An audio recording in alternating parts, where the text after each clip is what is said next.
The gunshot from the gun was aimed directly at Ebenar. The resulting explosion was incredibly powerful, causing debris to scatter in all directions. Daeho suddenly appeared behind Sungmai as a result, and the force of the shot created a large hole in the ground. Sungmai gritted her teeth, relieved that it seemed to be all over. Do-hyuk, feeling completely drained, confirmed that Ebenar had been defeated and there was no need to worry anymore. He put his arm around Daeho and mentioned that they needed to quickly find a healer for Daeho, who seemed to be in trouble. With that, Do-hyuk collapsed from exhaustion. Sungmai and Haze rushed over to help him. At Mokpo Port, one of the awakened individual was instructing his men to search for them, convinced they couldn't have gotten far. Meanwhile, Min and Kong were standing on a nearby building. Min adjusted her coat tightly around herself and asked Kong what they should do next. Kong responded that they couldn't stay hidden from the Wooden Soul Guild by remaining in their current location, suggesting they seek shelter with the assistance of the Chinese guild. Hesitant, Min inquired if it was really necessary to go to such lengths. Kong explained that they had no other option but to seek safety from Wang Lihong's Taehwa guild. Back at the hospital, Do-hyuk slowly regained consciousness and found himself in a hospital room. As he sat up, he noticed the unfamiliar surroundings and the sparkling particles floating in the air.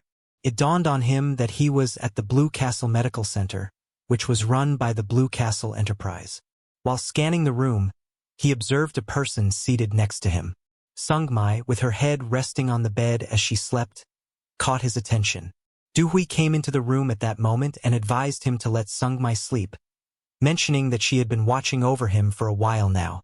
With a smile, Do-hui acknowledged that it had been some time since they last saw each other, to which he agreed. Placing a basket of fruit on the side table, she inquired about his well-being. He assured her that he was doing well, attributing it to the exceptional care he had received. He proceeded to ask her what had occurred after his collapse. Do-hui met his gaze and mentioned that there were likely many things he was curious about, but she promised to provide him with all the details one at a time. To begin with, she disclosed that Ebenar had been defeated and his body was being safeguarded by the KBI. Daeho, who had fought alongside him, was safe and undergoing treatment. Meanwhile, both China and Japan were embroiled in large-scale battles. China, in particular, had been severely affected by multiple outbreaks occurring simultaneously across the nation. On the bright side, their nation had not suffered any civilian casualties. The surprise attack on the White Lotus and Wooden Soul Guilds had unfolded as planned, resulting in the successful repelling of the two guilds. Subsequently, the leaders and their followers had gone into hiding. The Wooden Soul Guild had taken refuge in Mokpo, while the White Lotus Guild had fled towards China. Following his collapse, Do-hyuk was surprised to learn that he had been unconscious for 3 days. He expressed disappointment that they had not been able to capture all the chief executives. Meanwhile, upon waking up and seeing Do-hyuk, Sungmai was shocked and asked about his well-being. She then cried and hugged him, relieved that he was okay. Do-hyuk smiled and thanked Sungmai for her care, while Do-hui looked on teasingly. Sungmai quickly pulled away and questioned when she had arrived, to which Do-hyuk replied that Do-hui had been there the whole time. Do-hui informed Do-hyuk that some people from KBI were waiting to meet him and offered to clear the room. Do-hyuk declined and said he would prepare immediately. Meanwhile, in a hidden apartment in Jilin province, Kong and Min were tied up and thrown to the ground. A man approached them, seated on a throne, and inquired if they recognized him. Kong admitted he did not, but Min defiantly demanded to know how he could treat them in such a manner. She warned him that they were connected to Wang Lihong. The man revealed that Wang Lihong was behind their predicament and that they had been abandoned. Min was taken aback by this revelation. With a chilling grin, the man informed them that they were no longer of use. Min shouted at the man, expressing disbelief that Wang Lihong would discard them. The man stood up, telling them to believe what they want and that he will focus on his assigned task.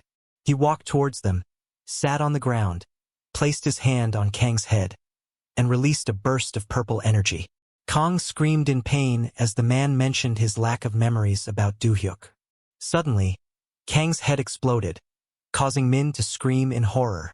The man looked at her and warned that it was now her turn.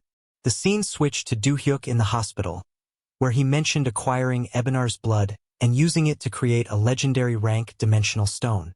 As he recovered, he learned spells from Taepung and obtained various items from Ebenar, including the dimensional fragment and vitality from his heart. This increased Do-hyuk's physical and magical defense by 200% and significantly boosted his stats.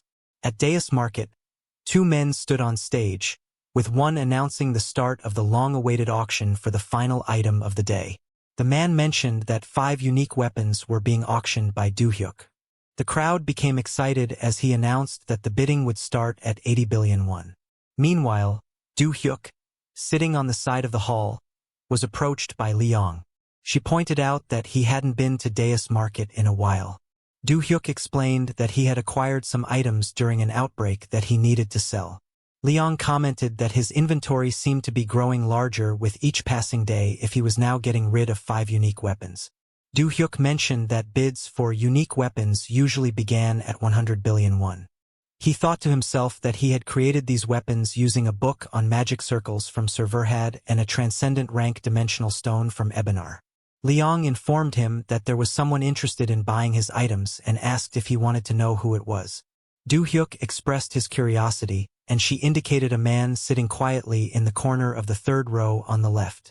The man was silent as the audience began bidding, with one individual offering 110 billion won. The auctioneer inquired if anyone was willing to bid higher. The quiet man then raised his hand and announced that he was bidding 650 billion won for all 5 weapons. This declaration caught everyone's attention. Do-hyuk inquired if that was the man she had mentioned earlier. She confirmed that he was different from the other awakened individuals at the auction, and identified him as Urian, an SS rank awakened from Germany. The auctioneer informed the audience that a total of 650 billion won had been bid, and asked if anyone was willing to bid higher. There was silence among the audience, and no one placed a higher bid, so the auctioneer closed the bidding. Leong then asked Do-hyuk if he was leaving, expressing a desire to have a lengthy conversation with him and suggesting they have a drink together. Do-hyuk responded by proposing that they make time before the dungeon clear officially begins. Leong explained that she had a promise to fulfill and needed to leave to take care of something. As she departed, Urian approached Do-hyuk and requested a moment to talk.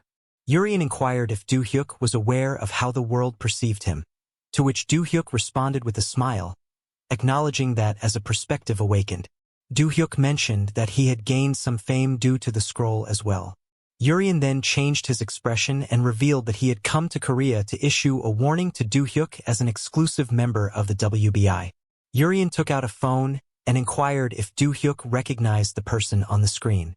Do-hyuk looked and identified the individual as the White Lotus Guild Master Kang. Urian confirmed this and mentioned that Kang's body had been discovered a few hours earlier. Urian went on to explain that Ant Ghost was responsible for Kang's death and had also listed Do-hyuk as a target. Do-hyuk questioned if that was the reason Urian had come. Urian affirmed and informed Do-hyuk that he would no longer be able to move freely. He then gave Do-hyuk a small device to use for communication. Do-hyuk expressed gratitude and promised to be cautious before Urian departed. The scene then shifted to Deus's market parking lot, where Do-hyuk stood beside his vehicle, noticing a shiny object in the sky from the corner of his eye. The brightness increased, turning into multiple lights heading towards him and exploding. Suddenly, a man appeared from behind and struck Do-hyuk in the face. However, Do-hyuk managed to evade it, causing the man's punch to hit with the vehicle instead. Another attack was directed at Do-hyuk, prompting him to leap into the air to avoid it. The masked man warned Do-hyuk that he was in a difficult position to dodge his assaults all at once. Do-hyuk then activated a spell that allowed him to see all 13 men approaching him, whether visibly or hidden, thanks to its special provision. Using his spell, Do-hyuk created a dimensional door and transported himself away, leaving the men bewildered and exclaiming about his sudden disappearance. Seizing the opportunity, Do-hyuk reappeared behind one of the men, seizing his neck and activating a disintegrate spell that caused the opponent to dissolve into thin air. The remaining men were stunned by the display of power with one speculating about the limitations of continuously using such a spell. Do-hyuk recognized one of the men's voices and inquired if he was Kim Hoon, which Kim Hoon confirmed, expressing frustration over the consequences of his actions. Responding calmly, Do-hyuk noted that he would have spared Kim Hoon's life if he had not revealed himself, suggesting that he now desired death. Kim Hoon revealed that he had become a wanted criminal because of Do-hyuk, but despite the difficulties, he was enjoying the auction. Kim mentions his intention to kill him for foiling his plans.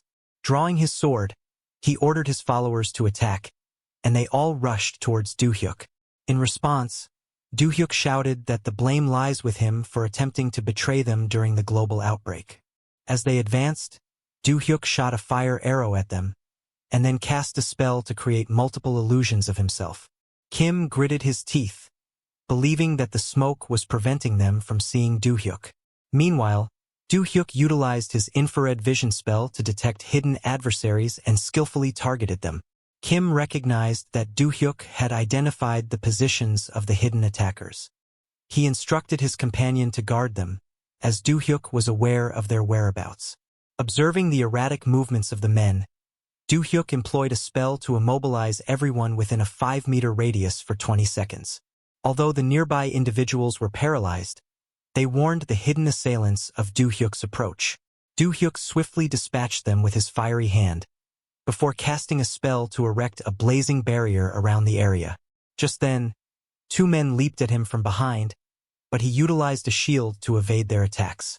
Descending from above, Kim wielded a flaming sword. Do-hyuk activated a spell to reflect magical attacks, absorbing the flame energy from Kim's strike and redirecting it back at him. Kim was hurled to the ground, his sword shattered beside him. Muttering about the repercussions of his demise, Kim warned that there would be more adversaries in the future due to his numerous allies and enemies. In response, Do-hyuk stated that they would likely meet in hell. Kim lay defeated on the ground, silent and motionless. Do-hyuk, turning towards the remaining men from Kim's group, asked if they wished to continue the fight. After a moment of hesitation, the men threw down their knives, raised their hands, and surrendered. Lee Wong rushed towards Do-hyuk, who then instructed her to handle the cleanup. The following day at the office, Daeho held a tablet and stated that it contained all the information of the previous day's battle.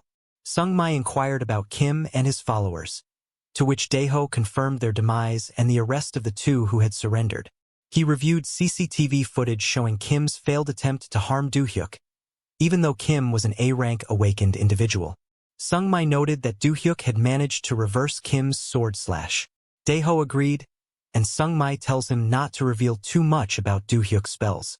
He expressed concern that Do-hyuk might flee with their resources if he went abroad. Sung-mai asked Daeho if he trusted her, to which he nodded in response. She then instructs him to concentrate on the wanted criminals from the White Lotus Guild and Wooden Soul Guild, leaving Do-hyuk to her. Daeho acknowledges that he understands. After some time, Do-hyuk stood in the amusement park, scanning the area and pondering why Sung-mai brought up such a topic. Earlier, while slicing an apple for him, Sung-mai inquired if he was available this weekend. Do-hyuk confirmed his availability and asked why she was asking. Looking slightly puzzled, she asked if he would go on a date with her. Returning to the present, she approached Do-hyuk and asked if he had already arrived. Do-hyuk was astonished as he gazed at her, noticing her beauty. Drawing closer to him, she inquired if her outfit suited her. Do-hyuk smiled and responded that it suited her very well, adding that if he had known she was going to look so pretty, he would have dressed up better. She smiled and complimented Do-hyuk, saying he always looked cool. Do-hyuk then suggested they go inside. He began to walk ahead, but she stopped him, gently placing her hand on his and asking if it was all right. Do-hyuk smiled, gripping her hand tighter, and mentioned that their schedules were going to get busier, so they should make the most of today. They both rode the roller coaster together, enjoying the experience. After the ride, Sung-mai was sipping a slush when Do-hyuk asked if she was having a good time. She smiled and replied that she is enjoying their leisurely time together. Do-hyuk chuckled and mentioned they had only been going on rides, wondering if there was something else she wanted to do. She looked around and expressed her desire to ride the Ferris wheel. They hopped on the Ferris wheel, and as it started moving, Sungmi glanced at Do-hyuk, while he admired the city view, telling her to take a look at the beautiful sight. Just as Sungmi was about to say something, the light in the cabin went off, leaving them in darkness and causing confusion as they looked around. Do-hyuk informed Sungmi that the entire amusement park is experiencing a blackout. However, Sungmi appeared uneasy with her head bowed and hands wrapped around her head. Concerned, Do-hyuk inquired about her well-being. Sungmi questioned why there was a blackout at that moment, which was the opportunity she had been eagerly awaiting after putting in so much effort. As she raised her head, she noticed a glimmer of light, as Do-hyuk had cast a spell illuminating their surroundings. He checked in on her to see if she felt better now. Meeting his gaze, Sungmi asked what he meant. Do-hyuk jokingly suggested that she had been scared of the dark when he saw her head down during the blackout. Brushing it off, Sungmi downplayed her reaction. Before she could respond to Do-hyuk's inquiry about her worries, the lights came back on, and an announcement was made over the park speakers apologizing for the brief blackout and ride interruption. The Ferris wheel resumed its operation, but Sungmi remained silent. Do-hyuk probed once more, but she simply smiled and dismissed any concerns. The scene then transitions to a few days later, where Hayes and Do-hyuk had relocated to a more secure location with a spacious training room tailored to their needs. Do-hyuk enters the training room wondering if Sungmi was still training late at night. He called her name, and a cat ran toward him and leaped onto his face. Do-hyuk removed the cat and questioned why it was behaving in such a way. The cat then extended its paw, pointing in a direction, where Hayes lay sleeping with her wolf spirit. Do-hyuk gently covered her with a blanket and moves to the opposite side of the training room. He believed that since the mechanics were now at the appropriate level, he should repair Akron and Irene and raise their ranks. Summoning them, he took a fragment and decided to use the leftover ingredients as well. While starting with Akron's repair, he upgraded the golem to battle golem rank and elevated the drone to battle rank 2. As he was finishing up, Hayes woke up, walked to him, and inquired if he had slept. He explained that due to the relic's effect, he did not need to sleep. She then asked what he did all night, but before he could respond, Akron transformed into a beast, and Irene appeared upgraded with the drones. Do-hyuk asked Hayes for her opinion on these upgrades. She approached Akron and touched it, commenting that she found them to be sturdier and cooler than when she first saw them. Do-hyuk smiled and acknowledged her hard work and training, noting that her magic power had grown. She confirmed this, mentioning that she had been focused on training without taking breaks in order to seek revenge. Do-hyuk informed her that some areas had been revitalized for the upcoming battle, including the Desmond B dungeon, and they needed to prepare to head out soon. He also mentioned that they were unsure if they would encounter anything similar to their last experience in the dungeon. Agreeing, she stated that she would intensify her training for the battle. Suddenly, Do-hyuk's phone rang. He answered it and asked Leong why she was calling him so late at night. After hearing what she had to say, Do-hyuk was somewhat shocked and asked her to clarify what she meant.